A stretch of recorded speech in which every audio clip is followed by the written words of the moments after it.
You are listening to the Horse Radio Network, part of the Equine Network family. Welcome to Horsemanship Radio. I'm Debbie Roberts-Laux from the Monty Roberts International Learning Center in Solvang, California, where for decades we've been exploring Monty's belief that horses and humans communicate best through patience, observation, and trust. Since 2013, this podcast is a place where we share those discoveries and conversations with horse experts and horse lovers who are all enjoying the journey to understand the horse a little bit better. Whether you're in the saddle every day or simply love learning about horses, we're glad you're here. Since 2006, Denise Heinlein has followed Monty Roberts' methods and has been working and learning from Monty himself in addition to various Monty Roberts certified instructors at the Monty Roberts International Learning Center and in Germany, Portugal, Netherlands, England, and Argentina. In November 2009, Denise realized her goal of becoming a certified instructor of Monty's methods and is now spreading the concepts of Monty's nonviolent approach, traveling and teaching at the Monty Roberts Learning Center in Europe, in Bavaria, Germany. Well, welcome back. Denise Heinlein, we've got you back, and I'm really happy to have you back. It's always good to see you in our classroom and driving down our driveway in your cute little Porsche. From Germany. Yes, I wish it would be mine maybe one day. Yeah, okay, right, when we grow up. Yeah, exactly. But yeah, it's lovely to be here. It's my second home, so I enjoy every moment. Thank you. And what are you going to do tonight? I heard you've been in this course now for a couple of weeks. You've been teaching hard, and you're going to treat yourself a little bit on a Saturday night. What are you going to do? We're going to go to the Fields of Lights up in Paso Robles. So I've been there a couple of years ago, and it was wonderful. Fantastic. And now I want to revisit. So that's our treat. How fun. I can't believe it's still running. It's been like a couple of years. It's very cool. Very cool. So I'm glad you get some California experiences in too, besides nose to the grindstone, as we say, about teaching. But you're here to teach the intermediate course for this as we speak. It's April of 2026. And I'm really excited because you're implementing now. This is your second intermediate course that you've taught here. The last one was in the fall. And you did great, and we're learning things about the people that are coming into the intermediate course. Tell me a little bit. What's a intermediate course student? What do they have under their belt at this point, and what are they aspiring to? What are their goals? Well, the goals are, of course, to understand horses better and treat them with respect and kindness, and know how they can set their training sessions, like according to, wanting to be gentle to their horses. And all of our students here now for the intermediate courses, or like Block A and B, they have done the introductory course of horsemanship with us. Mm-hmm. So they know, they have studied all of the basics, when we start to talk to them about body position, how to use Monty's dually halter and long lining techniques and so on. But of course, in the introductory course, we are able to teach so much in those 12 days. Only so much, yeah. Only so much, yeah. Exactly. So now the intermediate course is for everybody who wants to, develop their skills into a more fine tuning, moments or whatever, like, to learn more about their own presence, how they can communicate with the horse, how they put the right intention into their, kind of training sessions. Mm-hmm. And so everybody, who wants to continue and want to prepare themselves for the advanced modules, since we are doing it incrementally now, from the introductory course modules to the intermediate modules. And then if anybody wants to, deal with young horses and untouched horses, then we have the advanced modulars in our, pipeline. Mm-hmm. So where everybody can continue in their training, of our concepts as far as they want to. Okay. So the intermediate students, they've passed their exams for the intro course now, the introductory course of horsemanship. And it would appear that you're teaching a lot of things about their physiology, their breathing, the flow around horses. I really see them starting to change out there. The intro course is like awkward, right? You know, a lot of it's awkward because you've never done it before. You get some horsemen in here that move around a horse really well, but they don't know Monty's concept so well. You know, they don't know the process of starting a horse, but you start there. But by the time they get to the intermediate, I suppose you want them flowing more around a horse. But I see them sometimes, excuse me, sometimes I think they're a little stilted still. Is that what you see in intermediate level as opposed to an advanced, which you can't make mistakes with a wild horse very often?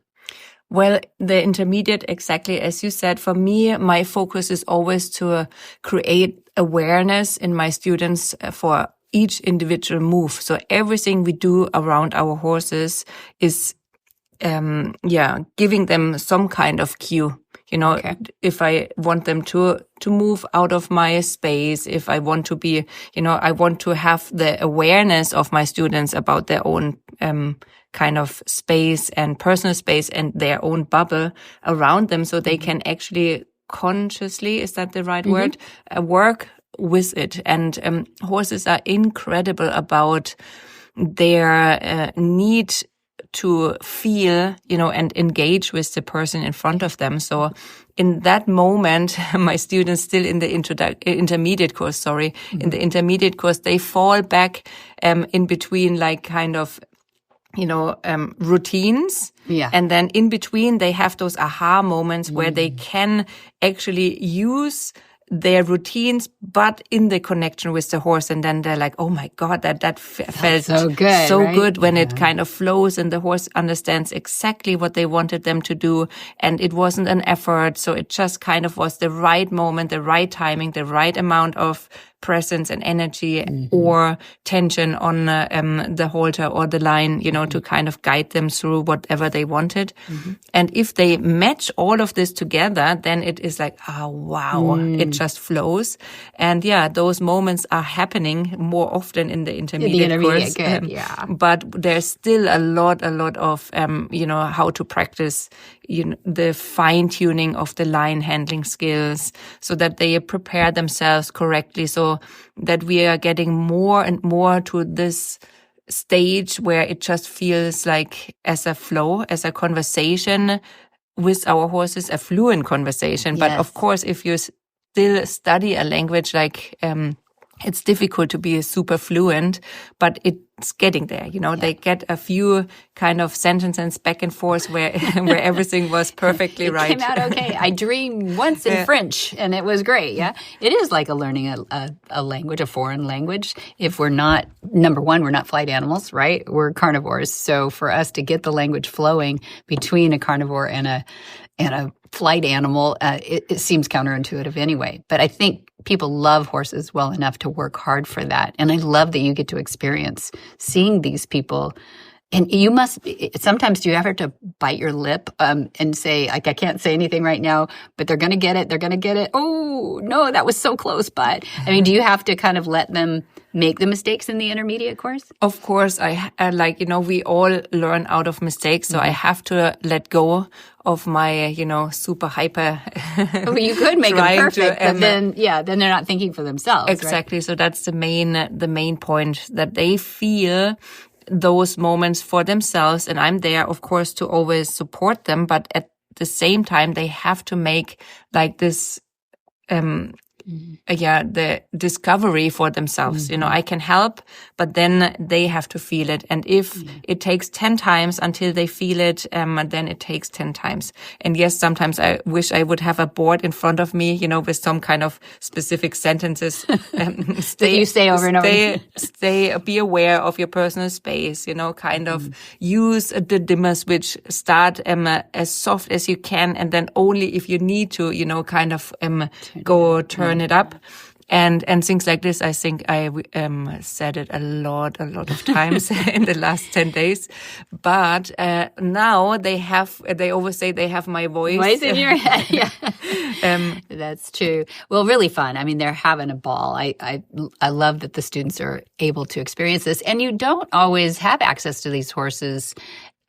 When you start at the intermediate and advanced courses, you're now working with horses that come from rescues. They come from different situations where you really have to read the horse and understand what they've gone through and everything too. So we're really particular about that.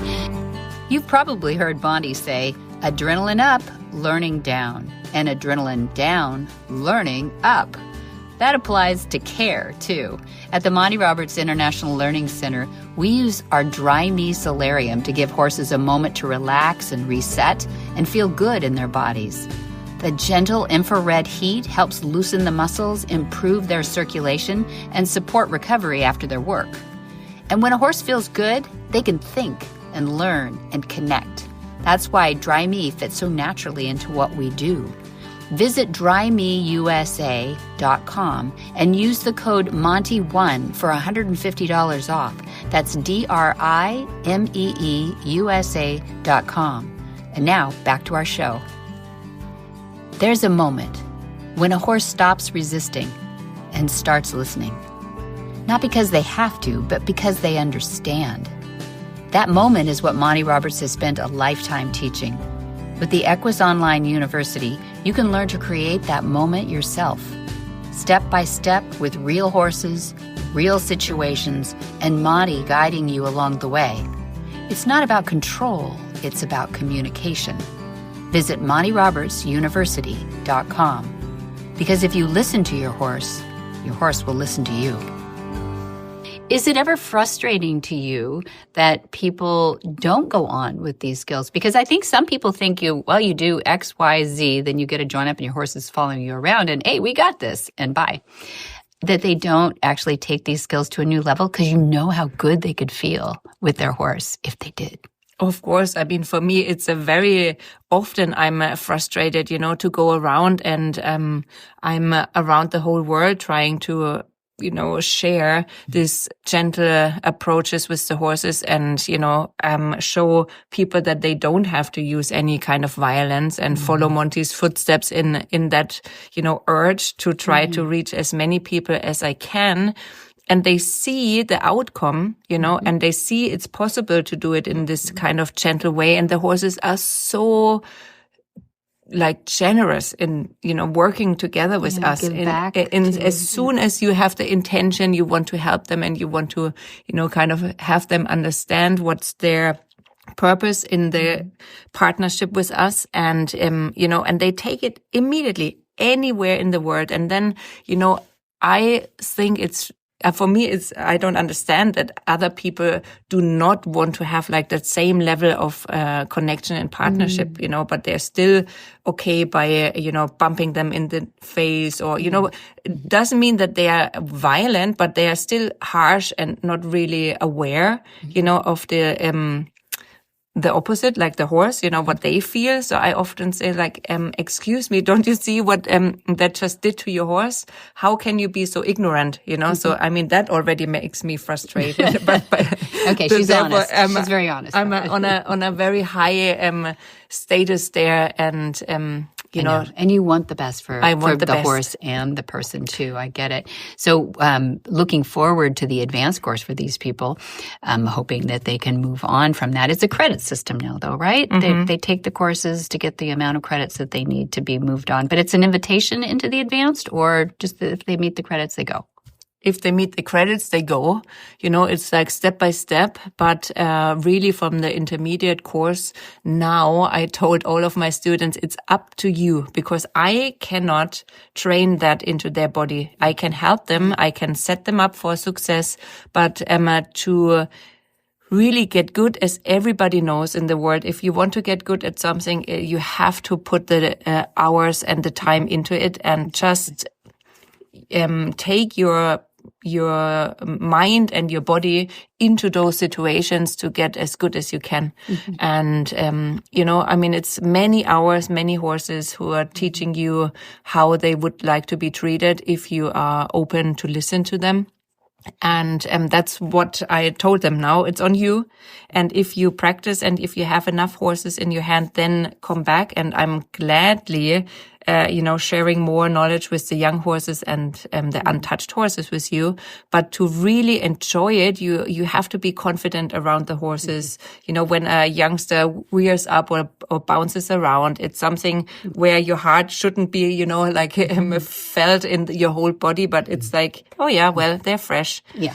So you have to be comfortable around the horses, that it actually is fun to teach them, and they need you to be confident so that they can fall on somebody, who's guiding them with like ease and relaxed attitudes through it, instead of, spiraling up in like who has more adrenaline in the body right now, the horse or the handler. Yeah. So this is really important. But other than this, if you're at that stage, it's wonderful to go on and learn more. Yep. Good. Yeah. I guess that's one of the things that Dad always says is, as long as you're not afraid of horses, you can learn these concepts, because then you'll just have to put the hours in. It's just like good discipline, any discipline that you ride a horse in too. And you're a rider.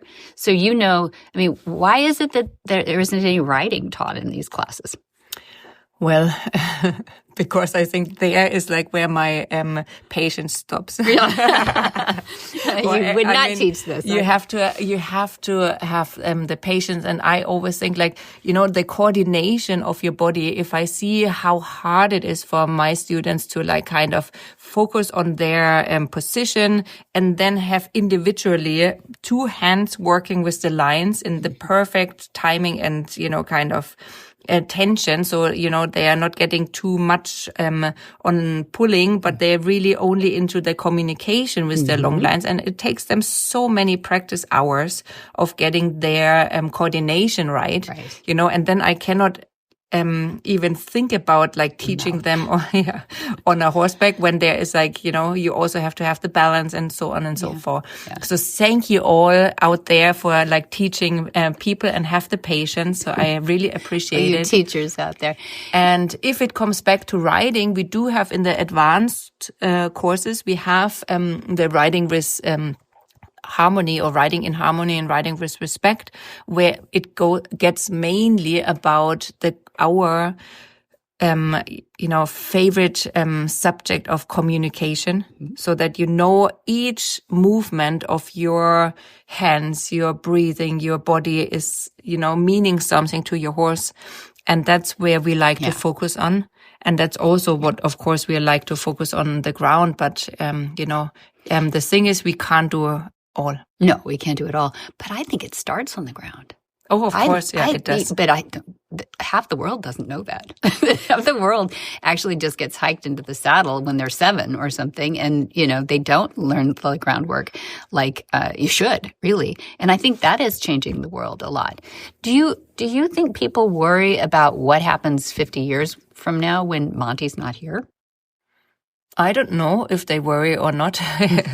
I wish they would think about it, but I'm super glad that we have our, kind of worldwide instructors who are helping to continue the legacy. Monty started with like showing all of us that violence is not the answer.